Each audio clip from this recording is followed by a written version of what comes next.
বিসমিল্লাহির রহমানির রহিম। সংগ্রামী সাথী বন্ধুগণ, আপনারা ইতিমধ্যে অবগত হয়েছেন আগামী 17 এবং 18 তারিখ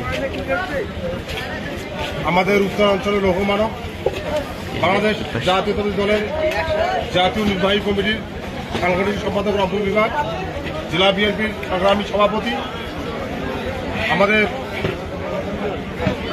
সংগঠনের জাদুঘর অধ্যক্ষ আসাদুল হাবিব দুলু মহোদয় অবহেলিত তিস্তাপাড়ের মানুষের দুর্দশার কথা চিন্তা করে বিবেচনা করে অত্র রংপুর বিভাগকে একত্রিত করে তিনি যে তিস্তাপাড়ের মানুষের ভাগ্যের উন্নয়নের লক্ষ্যে আগামী 17 এবং 18 তারিখ 48 ঘন্টার অবস্থান কর্মসূচি ঘোষণা করেছেন।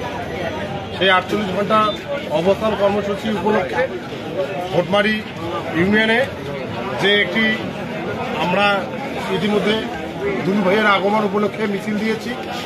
আমরা মানুষকে আহ্বান করেছি আগামী 17 এবং 18 তারিখ 48 ঘন্টার আমাদের অবস্থান কর্মসূচির জন্য।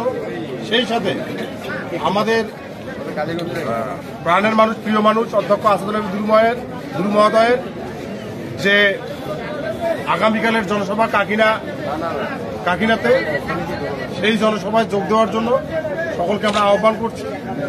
তো এ পর্যায়ে সংক্ষিপ্ত আকারে কিছু বলার জন্য আহ্বান করছি কালীগঞ্জ উপজেলা স্বেচ্ছাসেবক দলের সংগ্রামী যুগ্ম আহ্বায়ক, ভোটমারি ইউনিয়ন স্বেচ্ছাসেবক দলের সংগ্রামী সাধারণ সম্পাদক জনাব জুনির মিস্ত্রিকে। তিস্তার পানির ন্যায্য হিস্সা, তিস্তা মহাপরিকল্পনা বাস্তবায়নের দাবিতে উত্তর জনপদের লৌহ মানব, লালমনিরহাট জেলা বিএনপির সভাপতি, রংপুর বিভাগ কেন্দ্রীয় জাতীয় নির্বাহী কমিটির সাংগঠনিক সম্পাদক অধ্যক্ষ আসাদুল হাবিব দুলু মহোদয় আগামী 17 এবং 18 ফেব্রুয়ারি 48 ঘন্টা ব্যাপী অবস্থান কর্মসূচি ঘোষণা দিয়েছেন।